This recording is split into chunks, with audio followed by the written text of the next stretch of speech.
Seguimos con las enfermedades sistémicas. Vamos con la enfermedad por ébola virus, ¿verdad? La vieron el ciclo pasado, el virus del ébola. Ok. Vamos a retomar ciertas cosas. Más suave. Ok. Vaya. Ciertas cosas importantes para comprender cómo funciona esta enfermedad, ¿verdad? Vamos a hablar de la patogenia, de los factores de patogenia que tiene este virus, del cuadro clínico, pruebas de laboratorio, epidemiología, prevención y control. Ok. Estamos con miembros del orden de los mononegavirales.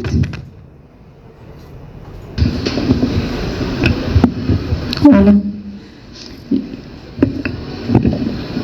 La familia Filoviridae, género ebolavirus y Marburg virus. Pero no vamos a hablar de Marburg, sino únicamente de ebolavirus. Claro que hay muchos más géneros, pero el que nos interesa ahorita por las fiebres hemorrágicas es el virus del ébola. Entonces, estamos hablando que son virus ARN sentido negativo de una sola cadena, no segmentados y son virus envueltos. Todas estas características son importantes, vamos a ir retomándolas con el paso de las diapositivas. Son partículas pleomórficas, significa que tienen muchas formas, pueden adoptar muchas formas. Se describen como partículas filamentosas, ¿sí? En forma de filamentos que pueden también verse como rodetes o en forma de número 6. Y la mayoría de estos virus poseen 7 genes. Entre géneros son distintos antigénicamente, sin embargo me refiero a ebolavirus y Marburg virus, pero en cuanto a la clínica son muy similares. Solo se los menciono porque son parte de los filovirus, pero no vamos a hablar de Marburg virus como tal.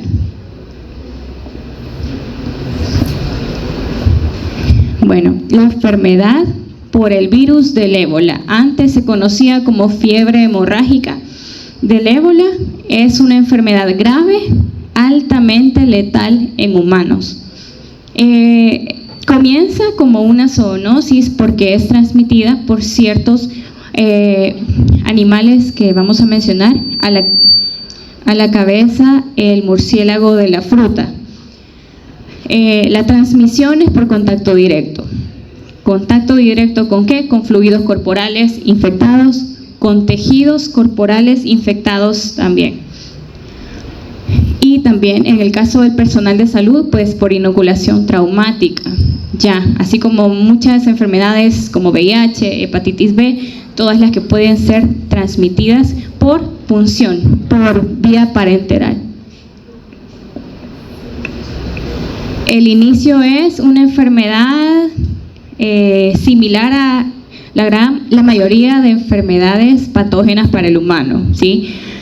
Comienza como un síndrome febril inespecífico, son los síntomas y signos prodrómicos porque se parecen a cualquier resfriado común, a cualquier enfermedad por cualquier agente. Y la característica de esta enfermedad es que progresa rápidamente a una situación de incluso falla multiorgánica, CID, muerte. Rápidamente, en cuestión de días o semanas, ¿sí? De 8 a 2, 3 semanas, el paciente ya falleció si no se da un tratamiento adecuado. Actualmente, pues, es muy importante todo lo que se ha hecho con la prevención de esta enfermedad para evitar la propagación, porque es una enfermedad que puede ser potencialmente pandémica, ¿sí? Pero actualmente han habido muchísimos brotes a lo largo de la historia y pues se tiene un mayor conocimiento de la enfermedad como tal, por eso es que todavía no se ha hecho pandemia. Esperamos que así siga. Se identificó por primera vez en 1976 en el río Ébola, en esa zona geográfica que es en la República Democrática del Congo. Antes se conocía como Zaire, uno de los tantos países de África Occidental que se ven muy afectados por esta enfermedad. Tenemos 6 especies conocidas. Zaire, ahí le falta una Zaire ebolavirus, Sudán ebolavirus, Bundibugyo ebolavirus, Thai Forest ebolavirus, Reston y Bombalí. De estas 6, las que nos interesan principalmente son las primeras 4, ¿sí? Porque son las que se han encontrado en el humano como patógenos. Principalmente Zaire y Sudán, que son las cepas o las especies más virulentas, ¿verdad? Zaire y Sudán, las primeras 2. En el caso de Reston y de Bombalí, todavía no se ha aislado en humanos, ¿sí? Solo en el caso de Reston, ebolavirus, en primates y cerdos, y en Bombalí, pues solo es la cepa o especie que se ha identificado exactamente como reservorio al murciélago de la fruta. Entonces, con las otras especies sí hay relación con el murciélago, se han encontrado fragmentos del ácido nucleico, pero todavía está en estudio. Pero vamos a decir que el reservorio principal es el murciélago de la fruta, ¿sí? Entonces, dijimos que cuáles son las principales 2 especies más virulentas para el humano. Zaire y Sudán. Claro que usted lo va a poner completo, ¿verdad? Para fines de examen, Zaire ebolavirus o ebolavirus Zaire, como sea. No hay diferencia, como les mencioné, en cuanto a clínica se parecen mucho. No hay forma de saber solo con clínica. Y la mayoría de brotes que se han reportado desde 1976, que se identificó por primera vez, han sido causados por la especie Zaire ebolavirus. En cuanto a los factores de patogenia, tenemos proteínas estructurales y proteínas no estructurales, que son todas estas. No sé si las alcanzan a ver allá, pero igual, les quedan las diapositivas porque la clase pues ha sido tomada de varios sitios, artículos, no solo libro porque no hay mucha información. Entonces, vamos con las proteínas estructurales primero. Tenemos la glucoproteína peplomérica o GP. Es la principal proteína encargada de la unión de la célula hospedera con el virus, ¿sí? Está la GP1 y la GP2. La GP1 se encarga de la unión a la célula hospedera como tal y la GP2 de la función de la envoltura del virus con la membrana celular. Esa es la diferencia. Tenemos también la nucleoproteína P, que se encarga de darle estabilidad y protección al genoma viral. La proteína de matriz BP40, que se encarga de darle integridad a la estructura, ¿verdad?, de la membrana del virus. Y la proteína relacionada a la nucleocápside, la BP24, que da también estabilidad a la nucleocápside y tiene la particularidad que hace o ayuda a que se dé la inhibición de la producción del interferón, y eso va a contribuir a que el virus pueda evadir la respuesta inmunitaria. Las proteínas no estructurales tenemos principalmente 3: el cofactor de polimerasa BP35, el activador de transcripción BP30, ambas se encargan de la traducción, transcripción y replicación del virus, del genoma, y la proteína grande L, que es un dominio de la ARN polimerasa, que es la principal proteína encargada de la replicación viral, ¿sí? ¿Por qué? Porque recordemos que es un virus, mencionamos ARN, sentido negativo. Están dormidos. No. ARN sentido negativo. Entonces necesita la ARN polimerasa dependiente de ARN viral para poder dar paso a la replicación. ARN mensajero, y luego ese sirve para hacer el molde de la ARN sentido positivo. ¿Se escucha bien? Sí. Más lejos. ¿Así? Vaya, así. Sí, siento que así se escucha mejor, aunque está más suave, pero vaya, ok. ¿Alguna duda respecto a los factores de patogenia? ¿Nada? ¿Todo claro? Ok. Entonces, ¿cuáles son las células afectadas principalmente por el virus? Macrófagos, monocitos, células dendríticas, células epiteliales. Básicamente, células del sistema retículo endotelial. El daño que causa este virus principalmente se debe a dos cosas: la lesión directa a las células blanco y a los demás órganos y tejidos del cuerpo, y la evasión de la respuesta inmune, y además de eso, todo lo que hace el cuerpo para defenderse, ¿sí? La producción de citoquinas, etcétera. Ya lo vamos a ir viendo. Bueno, vimos que las proteínas estructurales, dijimos, son las que hacen que se evada la respuesta inmunitaria. ¿Cuál principalmente mencioné de eso? La BP24, así es. Inhibe la producción de interferón principalmente, ahí está abajo. Hasta en negrita se los puse. Ok, entonces, la propagación luego de la intensa replicación viral, cuando hay propagación, diseminación a tejidos, puede ir a infectar macrófagos de todos los órganos que ustedes ya conocen, ¿sí? La diseminación puede ser tanto por vía linfática como por vía hematógena, y esa es la razón de que esta enfermedad sea tan altamente letal y que se pueda dar un cuadro clínico tan avanzado y grave en cuestión de días.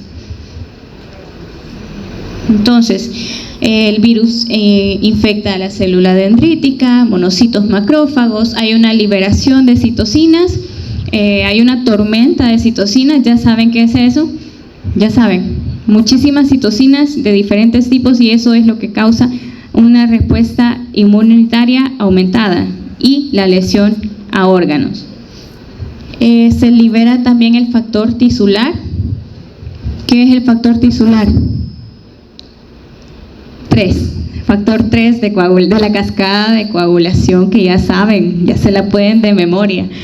Entonces, luego de eso, ¿qué pasa? Hay daño al endotelio, y a raíz de esto viene todo lo demás que tiene que ver para que se dé lo último. Si no logramos detener eso, lo último, que es falla multiorgánica y muerte. Antes de llegar a eso, claro, está las hemorragias graves que puede causar esta enfermedad, así como la CID.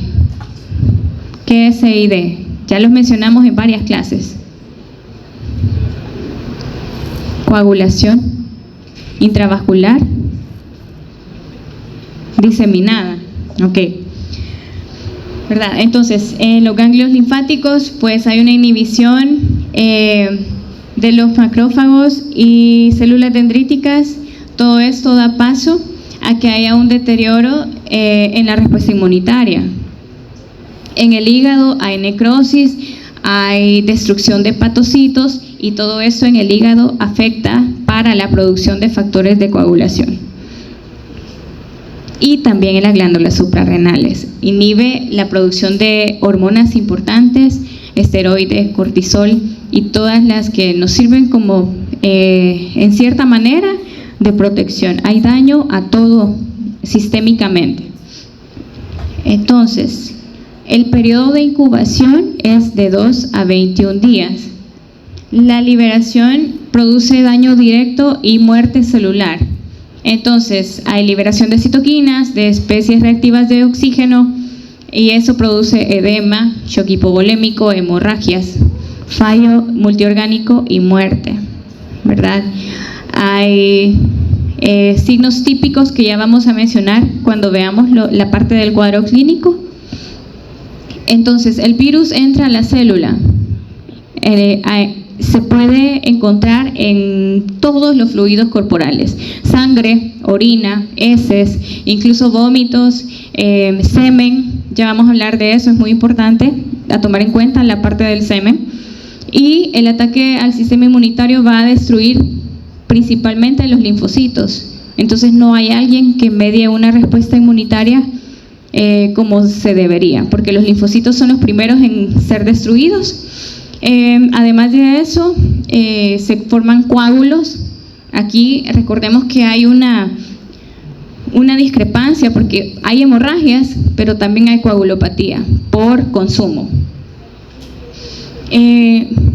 Luego también tenemos todos los órganos que pueden ser afectados. Ya dijimos hígado, riñón, cerebro, principalmente intestinos y también los ojos.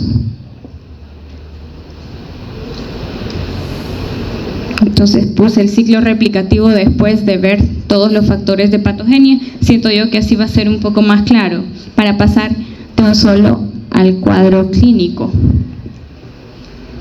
Vale. Entonces, recordemos cómo son los ciclos replicativos. Eso solo es un recordatorio, ya lo vieron. Comenzamos con la adhesión. En el caso del virus, dijimos que es un virus envuelto. Por lo tanto, lo primero que tiene que hacer al unirse a la célula es, luego de adherirse, se une a los receptores específicos en la célula hospedera, que en este caso son dos, el NPC1 y el TIM1. TIM1. Luego, la penetración se va a dar por fusión, porque son virus envueltos. Tienen parcial ahora. ¿De qué? Ah, ok. Pero no estén estudiando. Pongan atención.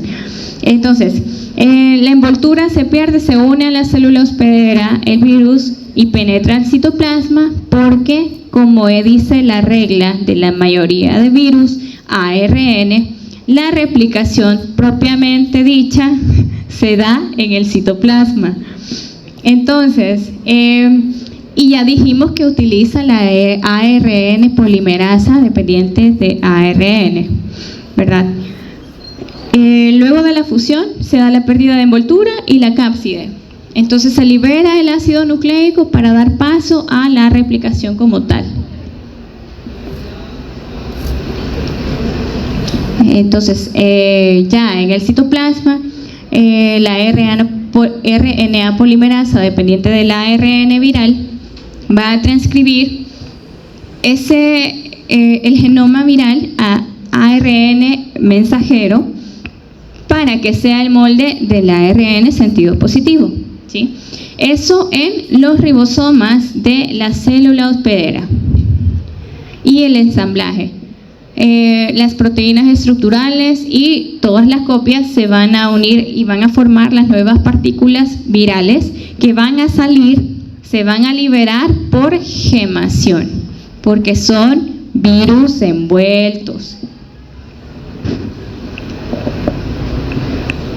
En cuanto a las manifestaciones clínicas, son cuadros bien floridos, y ya les voy a poner ahí una diapositiva que tiene una cantidad de signos y síntomas que se parecen a un montón de enfermedades, pero principalmente entre los dos géneros que les mencioné al inicio se parecen los cuadros clínicos, son igualitos casi.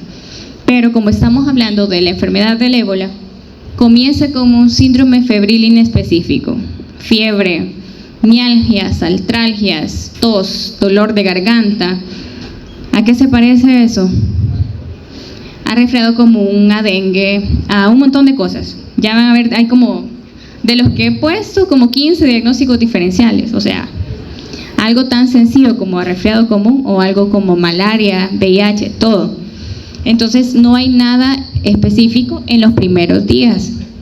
Luego viene la segunda fase, que está ahí por los 5 o 7 días, ya una semana, de haber transcurrido la enfermedad y comienzan a manifestarse signos y síntomas gastrointestinales. Luego de lo inespecífico vienen signos y síntomas gastrointestinales. Entonces, ¿cómo qué? Vómito, diarrea, náuseas, dolor abdominal. Sigue siendo inespecífico, pero son gastrointestinales. Además, dolor torácico, tos, ya empiezan otro tipo de manifestaciones que son un poco más, no graves, pero sí preocupantes. Puede haber hipotensión ortostática, puede haber edema. A nivel del sistema nervioso central también puede haber edema cerebral, deterioro neurológico, convulsiones, coma. Eso, si se fijan, 5 o 7 días. O sea, la enfermedad evoluciona muy rápido.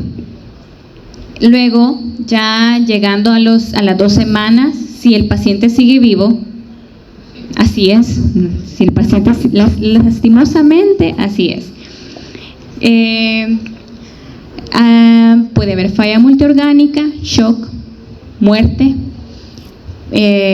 insuficiencia renal respiratoria. Ojo que el shock que se da aquí es hipovolémico, por pérdida de líquidos y por todas las hemorragias que pueden haber, porque hay como 6 tipos de shock, ¿verdad? Ustedes ya los conocen, pero en este caso es shock hipovolémico. La tasa de letalidad de esta enfermedad se ha estudiado que ha sido hasta el 90%, bien alta. Pero con el paso del tiempo, con el estudio de este virus, se ha logrado disminuir hasta un 40-50%. Sigue siendo alto, pero por lo menos se hacen lo necesario para que no se riegue más. Y las manifestaciones hemorrágicas, pues el paciente puede sangrar por todos lados. Petequias, equimosis, gingivorragia, epistaxis, hematemesis, melenas, hematuria y hemorragias en sitios de inyección. Y la inyección conjuntival, característica también, no solo de esta, de un montón de enfermedades, pero si los pacientes tienen los ojos alrededor de la pupila y lo demás de ojo rojo, que se conoce médicamente como inyección conjuntival, que ya se les han mencionado también. Entonces, me gusta este cuadro bastante. Como les digo, hay diferentes autores y hay diferentes formas de definir definir la fase de la enfermedad, pero este está bonito porque va como en orden. Entonces tenemos la fase febril temprana o pródromo de 0 a 3 días, que comienza con lo que ya mencionamos. Luego la fase gastrointestinal, que es la enfermedad activa o la enfermedad aguda, que va de 3 a 10 días y cursa igual con todo lo que ya dijimos. Y el shock o recuperación, que va de 7 a 12 días. Aquí se decide si el paciente vive o fallece. Y las complicaciones tardías, que pueden ser de 10 días o más. Y aquí es donde se da todo lo que puede matar al paciente. Lo complicado que estamos hablando de shock, hemorragias y anomalías neurocognitivas, ¿verdad? La acidosis metabólica es importante porque son parte de los estudios que nosotros indicamos para ver si el paciente está haciendo falla renal, acidosis metabólica u otra situación que lo ponga en riesgo de morir. Entonces, es importante estar evaluando al paciente cada cierto tiempo. Signos vitales, muy importante. Hay fiebre, recuerden que hay fiebre, y la característica peculiar de la fiebre en la enfermedad del ébola es que, como compensación, no sé si se recuerdan allá por fisiología, que se dice que si hay fiebre, generalmente hay taquicardia. En este caso, no es así. Hay fiebre alta, se esperaría taquicardia, pero lo que hay es una bradicardia relativa.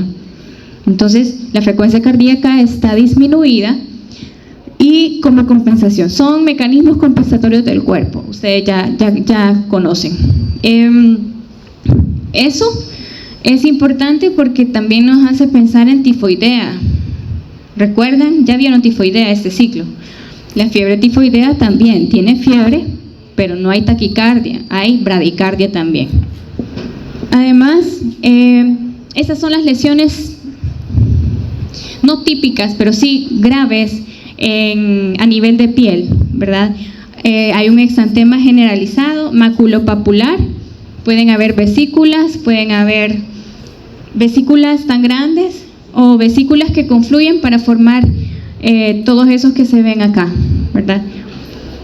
La pérdida de líquidos también es grave, va de 3 a 5 litros hasta 10 por día. Entonces lo importante también es reponer líquidos y electrolitos.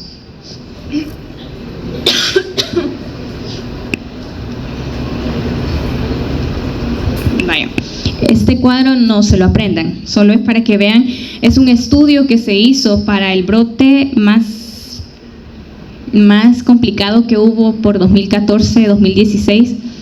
Ustedes tendrían unos 15 años quizá, 14, 15, 16. Se hizo en África Occidental en el brote que hubo y fue un caso de estudio de más de 3.050 pacientes por ahí. Y esos son los síntomas y signos que manifestaron, ¿sí? En orden de porcentaje. O sea que los más frecuentes son los de un síndrome febril inespecífico: fiebre, fatiga, vómitos, diarrea, anorexia, cefalea intensa.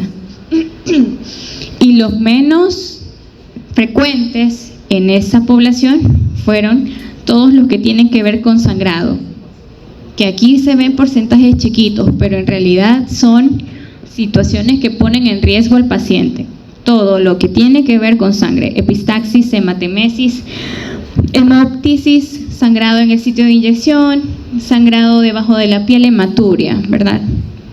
Eso solo para que vean todo lo que puede contener un cuadro florido de enfermedad del ébola. Y pues los brotes se han dado en África Occidental, la mayoría, incluyendo países como Liberia, Nigeria, Sierra Leona, Senegal y la República Democrática del Congo, que es donde todo comenzó. Algunos dicen que todos los males vienen de África, pero no es así. Lo que pasa es que acuérdense que tenemos ciertas diferencias culturales. Aquí se comen los garrobos, allá se comen los murciélagos o cualquier otro animal potencialmente reservorio que aún todavía se desconocen, pero estamos en camino de... Bueno, todo esto puede darse luego, ¿verdad? En un cuadro clínico que no va a pasar a más allá de lo inespecífico. Puede haber infecciones secundarias, pero luego puede complicarse a todo lo demás que ya mencionamos, ¿verdad? Ojo que en el embarazo eso es grave, porque se ha visto que el feto muere, y si el feto logra salvarse, muere a los días de haber nacido, porque acuérdense que dijimos que la vía de transmisión por contacto directo, pero ¿en qué fluidos está el virus? Sangre, todos los líquidos, todos los fluidos corporales. Entonces sí puede haber transmisión de la madre al feto, transmisión vertical. Y lo que está en rojo, pues ya lo mencionamos, son las complicaciones, lo más difícil y lo que puede llevar a la muerte. En cuanto a las pruebas de laboratorio, pues tenemos varias cosas que nos pueden ayudar para detectar el virus, pero principalmente se usa la PCR con retotranscriptasa para identificar el ARN viral propiamente, y puede usarse ELISA también. Son las que más se usan, pero depende, porque acuérdense que los brotes se han visto más que todo en África y a veces no hay equipos o no hay recursos como para hacer PCR para todos. Entonces también hacen uso de pruebas rápidas, pero estas no son tan sensibles ni específicas. Entonces, en el caso de ELISA, pues para detectar IgM e IgG, generalmente estamos hablando de infecciones agudas, ¿sí? Porque ya vimos cuánto tarda en incubarse y cuánto tarda en manifestarse y en finalizar bien o finalizar mal. Entonces son días, semanas máximo. La microscopía electrónica también puede utilizarse y el cultivo celular, pero pues este es un poco más complicado de hacer, tarda más. Entonces nos quedamos más que todo con PCR, con retrotranscriptasa y ELISA.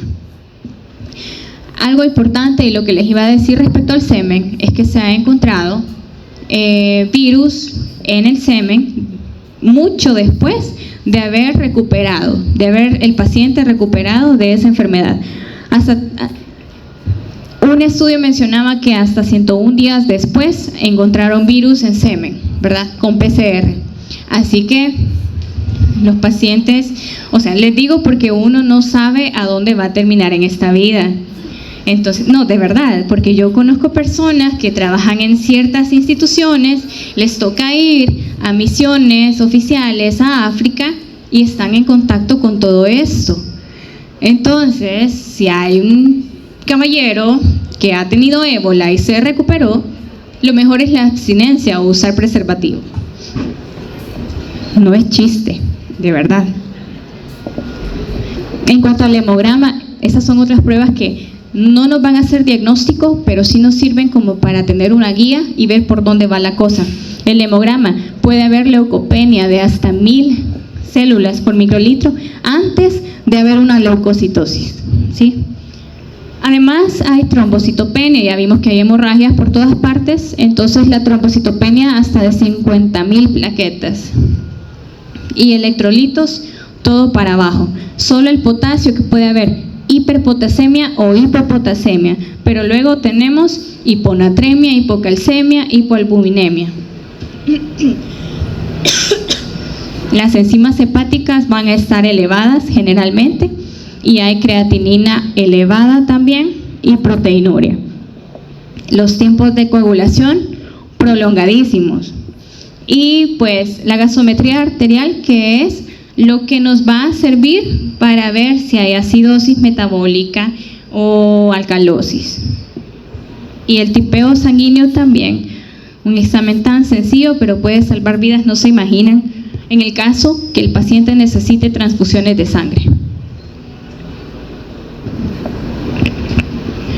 Bueno, es una enfermedad que tiene mal pronóstico, aunque se haya disminuido un poco la tasa de mortalidad, pero sigue siendo alta.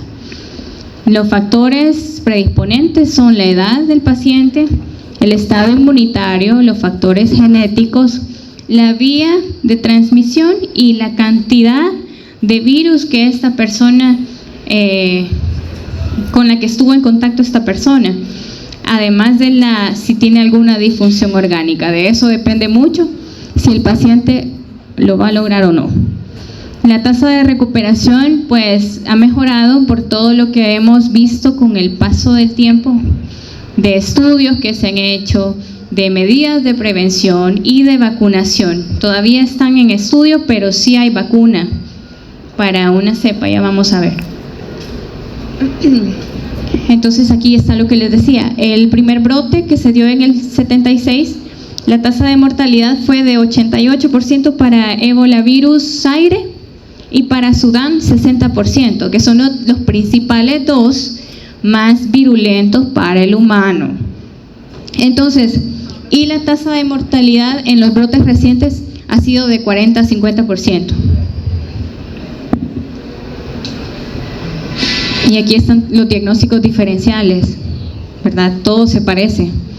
Entonces, hay que tener un buen ojo clínico para saber qué exámenes dejar, qué exámenes no dejar. Aquí no sirve de mucho exámenes radiológicos. Las imágenes casi no. Nos guiamos más por encontrar propiamente el virus o el ARN o los anticuerpos que por cualquier otra cosa. Las imágenes podrían servirnos en situaciones para ver cómo están los órganos, básicamente, en donde podemos encontrar lesiones físicas en órganos, pero para más nada. Y importante siempre que los diagnósticos diferenciales no se hacen solo con enfermedades que tienen que ver con transmisión. sino también pueden ser situaciones hereditarias o, en este caso, por medicamentos, intoxicación por warfarina o coagulopatías que son por herencia, o cualquier trastorno hematológico que sea por herencia o que sea adquirido. Vamos con la epidemiología. Es uno de los patógenos más mortíferos en humanos, más letal. No se ha dado una pandemia como tal, como el COVID, porque han sido áreas bien remotas. Si bien es cierto, el turismo ahora, la gente viaja más, viaja a lugares incluso a los que ni siquiera se piensa de ir de vacaciones uno, o los que van de vacaciones, pero son áreas remotas, entonces se ha logrado contener para que no se expanda más. Sin embargo, sí se ha visto, por ejemplo, en estos últimos brotes hubo un caso en España, también en Estados Unidos, pero se hizo control de casos y detección de contactos para que no se diseminara. Entonces dijimos que la vía de transmisión es por contacto directo con fluidos o tejidos infectados, por inoculación en el caso del personal de salud, que son los que más se exponen, y pues es importante esto porque de esta forma sabemos más o menos qué medidas de prevención tomar. El reservorio, el murciélago de la fruta, pero este se ha detectado así, fijo, que es el murciélago para el bombalí, que es el que hasta ahorita no es patógeno para el humano, pero sí en el caso de Ebolavirus zaire y de Reston, sí se ha encontrado fragmentos del ARN también. Así que vamos a decir que el reservorio es el murciélago de la fruta. También se asocia a la manipulación de animales como antílopes, puercoespines infectados y cualquier otro primate no humano. No humano porque también somos primates. Entonces, si vean la taxonomía del homínido, entonces todos estos animales también tienen que ver con la enfermedad.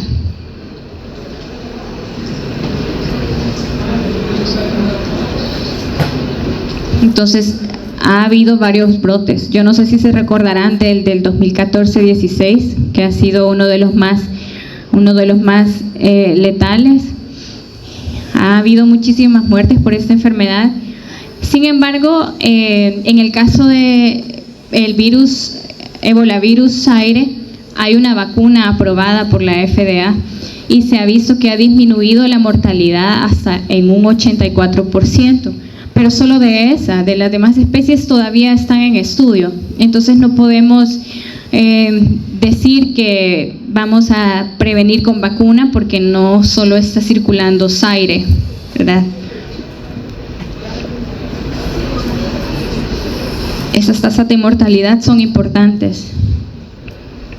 Esos son factores de riesgo en cuanto a la epidemiología: viajar a zonas con brotes con 2 a 22 días post aparición de los síntomas, ¿verdad? Ya dijimos de cuánto era el periodo de incubación. De 2 a 21. ¡Qué barbaridad! Se están durmiendo, ya lo vi. Contacto con personas sospecha o confirmadas de la enfermedad. Incumplimiento de los procedimientos o lineamientos de prevención que tiene que tiene la OMS. Algo muy común y por lo que se había visto un mayor contacto o transmisión de la enfermedad es la manipulación de cadáveres, porque hacen rituales allá en África y que a eso expone a las personas a la transmisión. Sin embargo, no está comprobado, de hecho está descartado que la transmisión sea por aerosoles, es solo por contacto directo.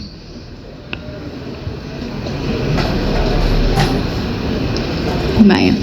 En el caso de prevención y control, pues son brotes relacionados con caza o consumo de primates, pero es por la manipulación de la carne contaminada, no por la ingestión. Ojo con eso.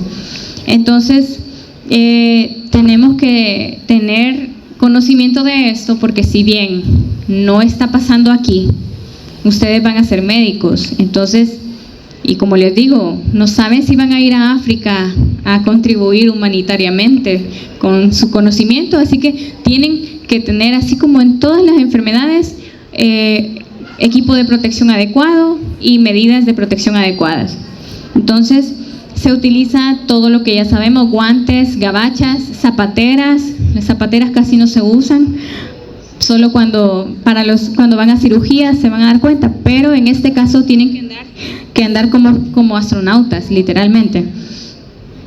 Y respiradores, mascarillas N95. El lavado de manos constante también es importante. También el aislamiento de los pacientes, no pueden estar juntos, tienen que estar separados idealmente, y con un baño propio también, porque ya dijimos que también en las heces podemos contaminarnos con las heces. La vigilancia y rastreo de casos, otra cosa importante para evitar que esto se siga diseminando. Entierros en condiciones de seguridad, en el caso de África.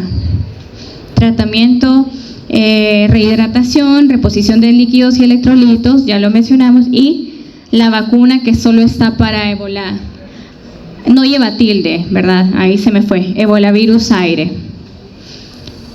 Y también se ha descrito un poco funcional la terapia con tratamiento con anticuerpos monoclonales, pero ahorita todavía hay estudios para tratamiento con hemoterapia, inmunoterapia y farmacoterapia. Como dijimos que era virus envuelto, es sensible a la desecación, a cambios de temperatura y a desinfectantes, principalmente esos. Se puede destruir por calentamiento a 30 minutos, radiación UV, radiación gamma y desinfectantes fenólicos. Y pues esta enfermedad es una de las que la OMS clasifica como para estar en nivel 4 de laboratorios con respecto a la bioseguridad, ¿verdad? Altamente contagiosa.